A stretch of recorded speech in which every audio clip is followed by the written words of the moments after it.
My name is Carrie Caudle, and welcome to Read Aloud with Ms. Caudle. Today we are reading the classic, lovely book, Caps for Sale, a tale of a peddler, some monkeys, and their monkey business by Esphyr Slobodkina. Enjoy! Caps for Sale, a tale of a peddler, some monkeys, and their monkey business, told and illustrated by Esphyr Slobodkina.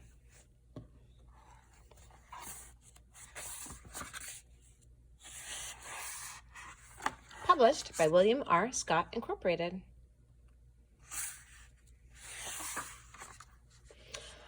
Once there was a peddler who sold caps, but he was not like an ordinary peddler, carrying his wares on his back. He carried them on top of his head. First, he had on his own checked cap, then a bunch of gray caps, then a bunch of brown caps, then a bunch of blue caps, and on the very top, a bunch of red caps. He walked up and down the streets, holding himself very straight so as not to upset his caps. As he went along, he called, now try to say this with me, "Caps, caps for sale, 50 cents a cap." Okay, your turn, kids. Ready? Let's do it again. Go. Caps, caps for sale, 50 cents a cap. One morning, he couldn't sell any caps. He walked up the street and he walked down the street, calling, "Caps, caps for sale, 50 cents a cap." But nobody wanted any caps that morning. Nobody wanted even a red cap. He began to feel very hungry, but he had no money for lunch.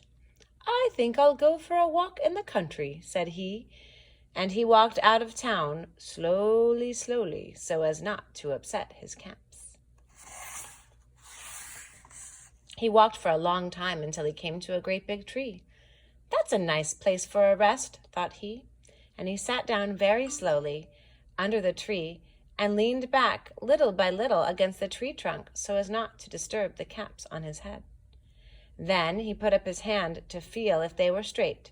First his own checked cap, then the gray caps, then the brown caps, then the blue caps, then the red caps on the very top.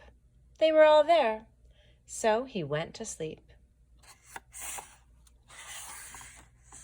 He slept for a long time. When he woke up, he was refreshed and rested. What do you notice? But before standing up, he felt with his hand to make sure his caps were in the right place. All he felt was his own checked cap.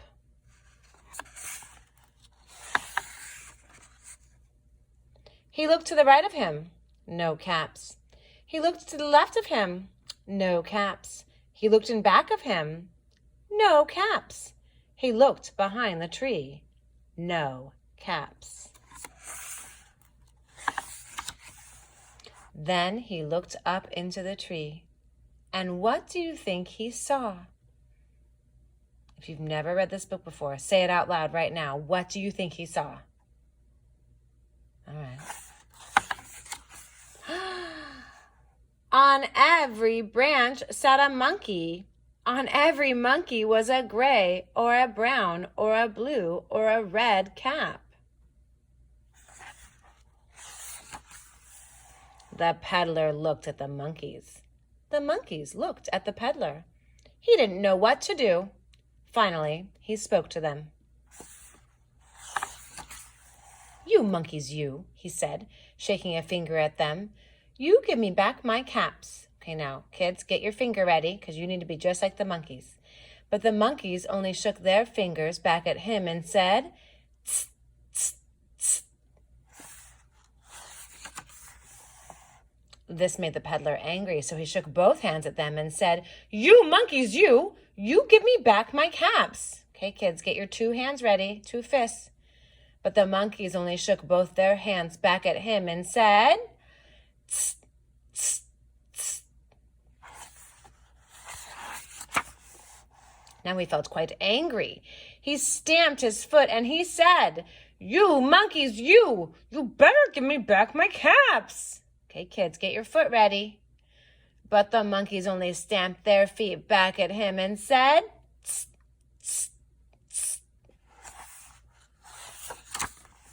By this time, the peddler was really very, very angry. He stamped both his feet and shouted, "You monkeys, you must give me back my caps." But the monkeys only stamped both their feet back at him and said, ready? Tss, tss, tss. At last, he became so angry that he pulled off his own cap, threw it on the ground, and began to walk away. But then each monkey pulled off his cap.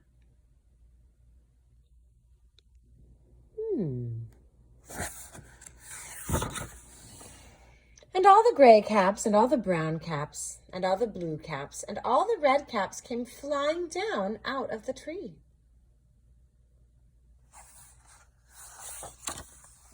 So the peddler picked up his caps and put them back on his head. First his own checked cap, then the gray caps, then the brown caps, then the blue caps, then the red caps on the very top. And slowly, slowly, he walked back to town calling, "Caps, caps for sale, 50 cents a cap." The end. That was Caps for Sale. I love this book because it reminds me of my childhood. My parents used to read it to me, and I used to love singing along and being those monkeys or reading along and yelling, "Tss, tss, tss." I hope you did too. Have you ever had a day that is just not exactly what you thought it was going to be? Maybe you didn't sell any caps, or you had some monkeys that stole your caps, or something else. You never know what's going to happen. And also, you never know when it's going to turn around. Just keep on going, and you'll always have the next moment. Take care, everyone.